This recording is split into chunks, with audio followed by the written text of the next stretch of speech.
اور حضرت نوح علیہ السلام نے کتنی عمر پائی؟ اس میں بہت نا مختلف بعض تو بہت ہی زیادہ لمبی عمر بتاتے ہیں. حضرت عمر کی نوح کی عمر جو قرآن کریم میں لکھی ہوئی ہے وہ 950 سال ہے. اس سے مراد حضرت نوح کی شریعت ہے، حضرت نوح کی اپنی عمر نہیں.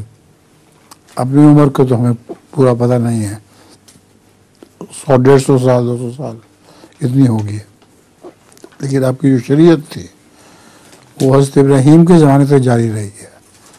چنانچہ حضرت ابراہیم کے متعلق قرآن کریم میں آتا ہے کہ آپ کی شریعت پر ابراہیم بھی تھے.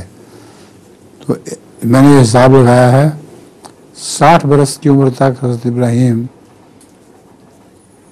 کی اپنی شریعت کوئی نہیں تھی، حضرت نوح کی شریعت جاری تھی.